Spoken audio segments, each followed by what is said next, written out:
The first victims of deforestation are the inhabitants of the rainforest. Unprotected by the state, they resort to their own defensive measures. Since October, they have blocked the transport of timber along the Arapian River, which flows into the Amazon. They want to force the government to put an end to illegal logging. Often, the activists are risking their lives. I myself have never been threatened, but the grassroots movements in the Amazon region are facing serious threats. Activists are often even murdered by order of these powerful environmental destroyers. I am in politics, which is more a war of ideas, but the opponents are fighting by other means. Marina Silva has been a senator for 15 years in the National Congress in the capital, Brasilia. For 6 years, she was Environment Minister in President Lula's leftist government.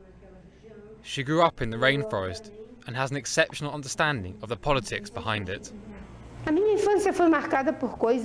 My childhood was beautiful and happy, but I have learned the hard side of a life lived in nature.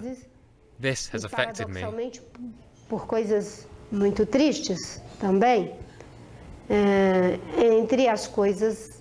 I was free and at ease, growing up in the middle of the Amazon rainforest. I lived with my parents and grandfather and an uncle who had grown up among the Indians and passed the secrets of the jungle to me.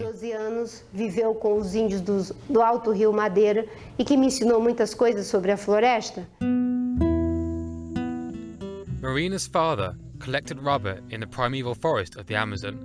She was one of 10 children who support her father at work. In her childhood, she got to know that poverty, like the destruction of the natural living space, could also lead to illness and even death. One of my saddest experiences was the death of my mother.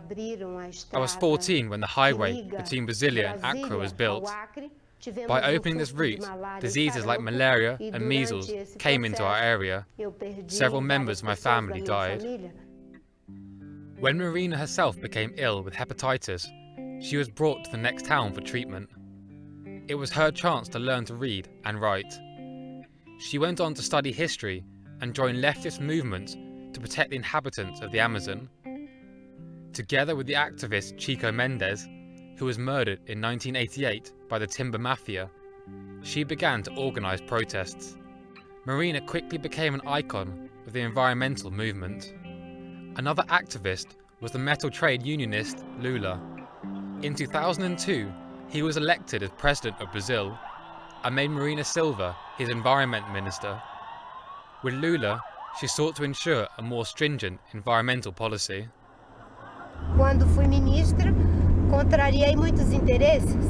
As minister, I gained many powerful enemies. We arrested 725 people for crimes against the environment. For the same reason, 1,500 companies were closed down. About 1 million cubic meters of timber were confiscated. This upset many pretty powerful people.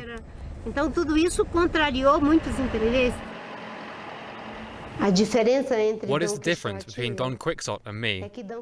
Don Quixote gazed up at windmills, thinking they were giants, but I often fight against the giants inside the faith, be it windmills. Not only the powerful timber industry, ranchers and soy barons hinder the plans of the environment.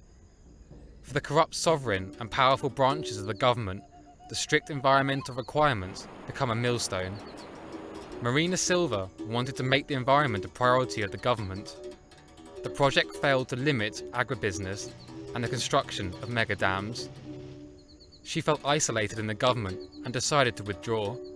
After 30 years, she finally left the Labour Party.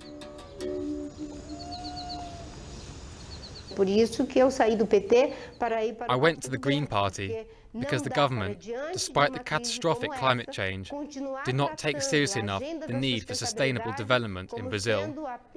We still believe in the outdated concept of progress through unbridled industrialization.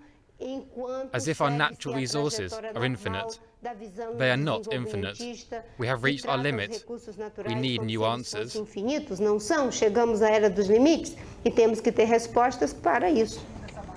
In order to enforce a change of direction, Marina now wants to nominate herself for the presidency. The current President Lula is very popular, but the constitution does not allow him to compete again in this year's elections. In front of its residence in Brasilia, the Brazilians enjoy taking photographs. No one knows who will move in here next. Marina Silva is one of the possibilities.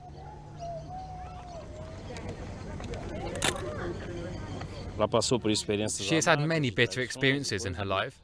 She was abandoned by her own party. I think she has the potential of becoming a great leader. I know who she is. I know the area where she was born. She is a militant woman, very competent. She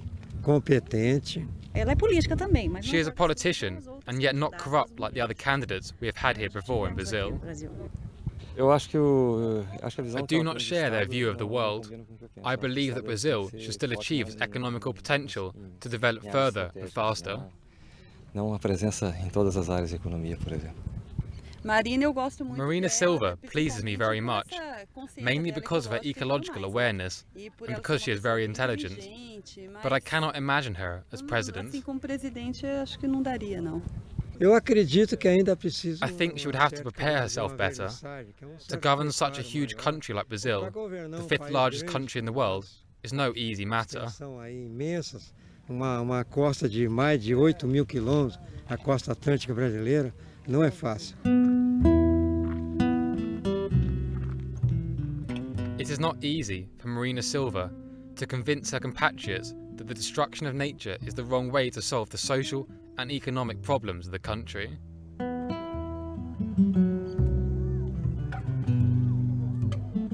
Her tireless arguments for the preservation of the rainforest were not taken seriously for a long time. Yet now, with the Green Party becoming the key opposition, it has made the debate about the environment a central theme in the election campaign.